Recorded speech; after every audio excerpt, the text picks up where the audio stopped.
Hi friends, welcome back in a new lesson. तुम तो रहने ही दो, मैं ये खुद कर लूँगा। तुम तो रहने ही दो, वो ये काम तुमसे नहीं होगा। तुम तो रहने ही दो, पापा सारा लफड़ा सुलझा लेंगे। या तुम तो रहने ही दो, बस अपने काम से काम रखो। फ्रेंड्स, हम अपनी डेली लाइफ में ऐसे सेंटेंसेस अक्सर बोलते या सुनते ज़रूर हैं, तो हम आज सीखेंगे ऐसे ही सेंटेंसेस को इंग्लिश में फ्रेम करना। आगे बढ़ने से पहले फ्रेंड्स, प्लीज़ वीडियो को लाइक कीजिए, चैनल को सब्सक्राइब कीजिए, नोटिफिकेशन बेल पर ऑल को क्लिक कर दीजिए, जिससे नई वीडियो की अपडेट आपको तुरंत मिल जाए। बढ़ते हैं आगे और देखते हैं इसको फ्रेम करना।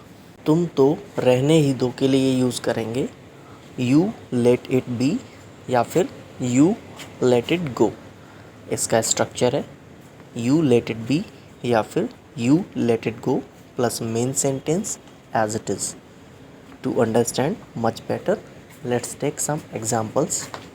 तुम तो रहने ही दो, मैं ये सब खुद कर लूँगा।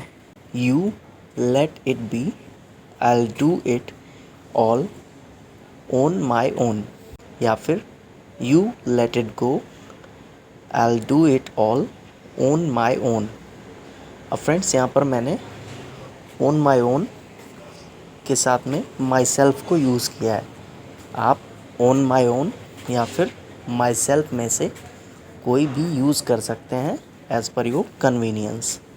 तो बढ़ते हैं फ्रेंड्स आगे और देखते हैं हमारा नेक्स्ट एग्जांपल। तुम तो रहने ही दो, हम पैदल ही चले जाएंगे। कई बार कोई आपको ऑफ़र कर रहा है बाइक या कार पर बिठाकर कहीं छोड़ने के लिए, एंड वो अच्छे से बाइक या कार चला नहीं पाता है, तो आप उससे कह रहे हैं तुम तो रहने ही दो, हम पैदल ही चले जाएंगे। You let it be, we'll go on foot ourselves. या फिर आप कह सकते हैं you let it go, we'll go on foot ourselves. पैदल जाने का मतलब होता है गो ऑन फुट। तो फ्रेंड्स, बढ़ते हैं हमारे नेक्स्ट एग्जाम्पल की तरफ। तुम तो रहने ही दो, वह सब्जी भाजी ले आएगा। लाइक कोई कह रहा है कि मैं जाके मार्केट से ये सब्जी ये भाजी ले आता हूँ, लाइक वेजिटेबल्स ले आता हूँ।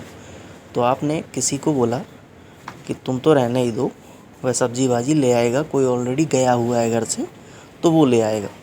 तो आप कहेंगे you let it B, he will bring the vegetables.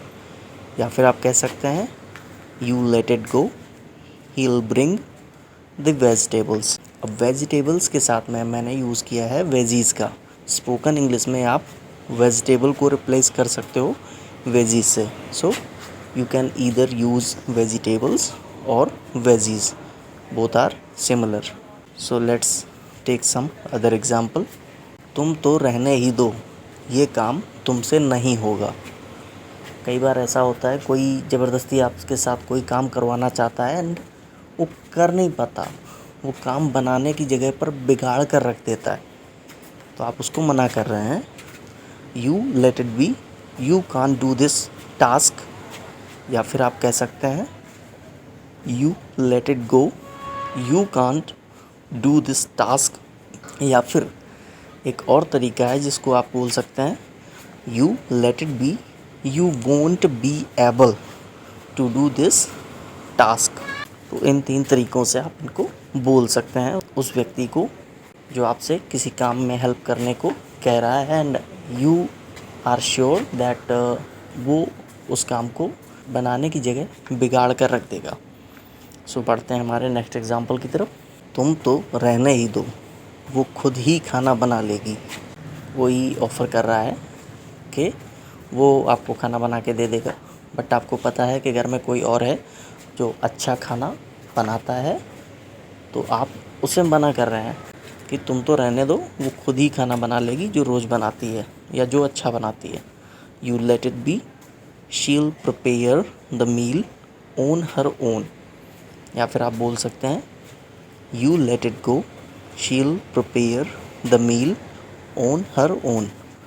On her own का मतलब है खुद ही, क्योंकि यहाँ पर वो लेडी है, लाइक फीमेल है, एंड प्रिपेयर मतलब खाना बनाना, और खाना यानी कि भोजन का मतलब है यहाँ पर मील से, जिसको आप फूड भी कहते हैं।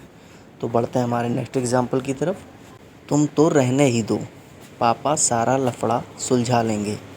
कई बार कुछ लफड़ा या विवाद हो जाता है, डिस्प्यूट हो जाता है, तो कोई आपको घर में बोलता है या आप किसी को बोलते हैं कि तुम रहने दो, पापा वो सारा मैटर सॉर्ट आउट कर लेंगे।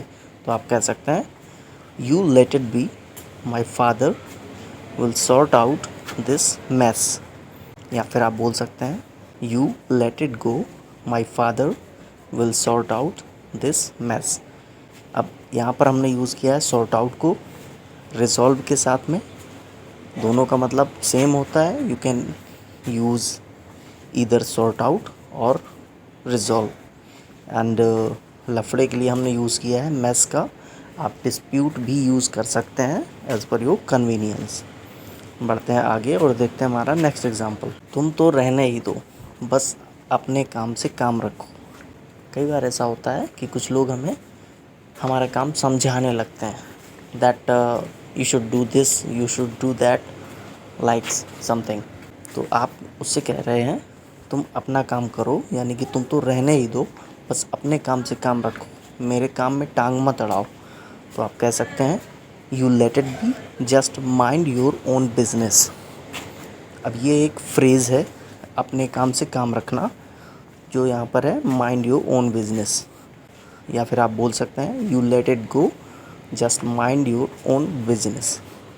तो बढ़ते हैं फ्रेंड्स आगे और देखते हैं नेक्स्ट एग्जांपल। तुम तो रहने ही दो, ये मेहनत वाला काम, तुम तो बहुत नाजुक और कोमल हो। कुछ लोग हमारे फ्रेंड्स, फैमिली, रिलेटिव्स में ऐसे होते हैं जो ज़रा सा कोई काम कर लें अगर मेहनत वाला तो बीमार हो जाते हैं, उनकी तबीयत ख़राब हो जाती है, एकदम से थक जाते हैं तुरंत से। तो उस केस में आप यहाँ पर बोल रहे हैं you let it be this hard work, you are very delicate. या फिर आप बोल सकते हैं you let it go this hard work, you are very delicate. अब यहाँ पर डेलिकेट का मतलब है नाजुक और कोमल होना। तो ऐसे लोगों के लिए आप कह सकते हैं। तो फ्रेंड्स आज की वीडियो में इतना ही, मिलेंगे एक नए वीडियो में। प्लीज़ वीडियो को लाइक कीजिए, चैनल को सब्सक्राइब कीजिए, नोटिफिकेशन बेल पर ऑल को क्लिक कर दीजिए, जिससे नई वीडियो की अपडेट आपको तुरंत मिल जाए। Till then keep learning, keep watching. Thank you very much.